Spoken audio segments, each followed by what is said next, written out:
Hello everyone, it's Dotun here for Ola Dotun Tips TV channel. Actually YouTube. So today we're actually doing something different. Alex has cooked two meals. The first one she's microwaved, and that is butter chicken Indian curry. And the second one is from a pinch of nom recipes. They've got a couple of books out, and they've actually got a community where people kind of show the weight loss, and it's quite a good healthy alternative to normal food.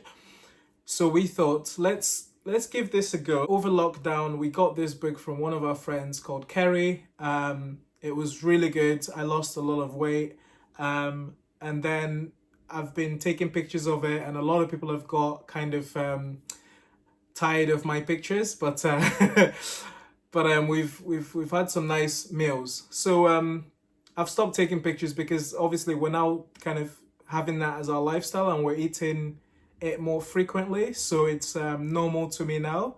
But what I've said to Alex in the past was, your chicken katsu curry is the best chicken katsu curry I've ever had. Like, it's better than the Wagamama one.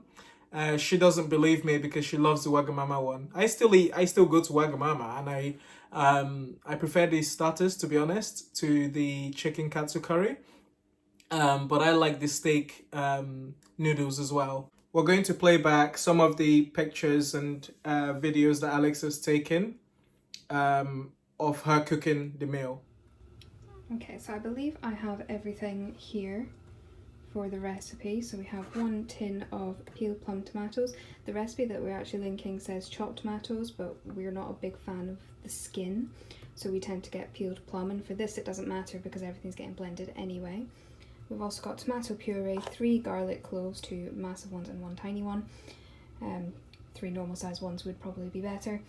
1 onion, creme fraiche, 0% natural yogurt, 1 lime to be juiced, 2 chicken stock cubes, and I've got all my spices over here. So we are using ginger, chili powder, this is a hot one but you could use mild, garam masala, you can replace this for curry powder, ground cinnamon and turmeric, and then we also have a light spread. This is our favourite one, we use it all the time.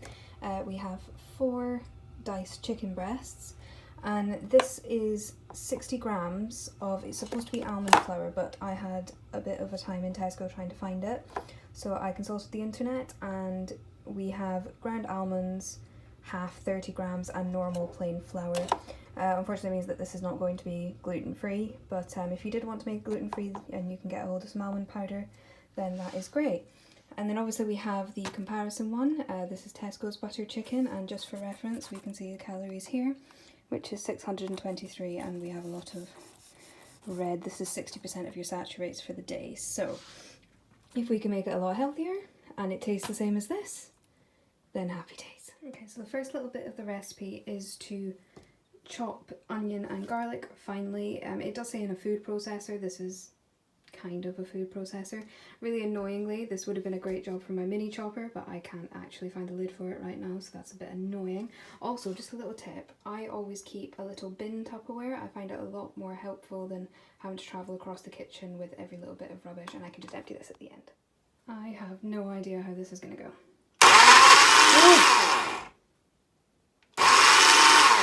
Oh, apparently not well. Yeah, that was a lot of effort, but finally we have some pureed onion and garlic. And the next thing we're going to do with this is we're going to pop it in this pan with a little bit of oil, only a small amount, and make sure it goes all nice and brown, and then we will move on to making the rest of the sauce, which will also be blended in here, so we'll make sure to get every bit of garlic and onion out of here eventually. And the next step is to puree together these ingredients. So we have the plum tomatoes at the bottom here, this is the almond flour, and in there you can't really quite see it, but we also have the tomato puree and the 2 chicken stock cubes. Okay, so I have now pureed the tomatoes and the almond flour, although that is pureed. That's all done, and the stock cubes and the puree, and that is all in there now with the onions and the garlic. So the next thing I need to do is add the creme fraiche, the yogurt, lime, spices, and the spread. So I'll just do that and then I'll be with you. So now we have the tomato puree, the onions and garlic, and also all of the spices, plus the natural yogurt and creme fraiche, along with some lime juice, and then I just need to pop the chicken into this, and then it gets left to simmer.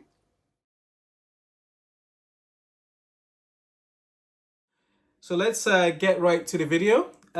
So we've got two plates here of curry, and hopefully I won't be able to tell the difference, or I'll be able to decide which one I think is better, and hopefully that's Alex's one. And if it's not, pray for me. Okay, so I think Alex is taking pictures of this, and I will just kind of show. This is plate 1 of the butter chicken. This is plate 2. I have no idea which one is which, but I'm basically going to try both of them and see which one I think is better. And then Alex will do the same.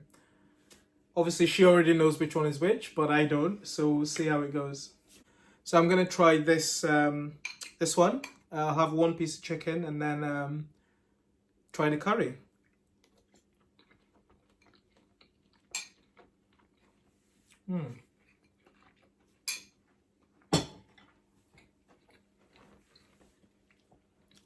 That is very nice. Let's try this one.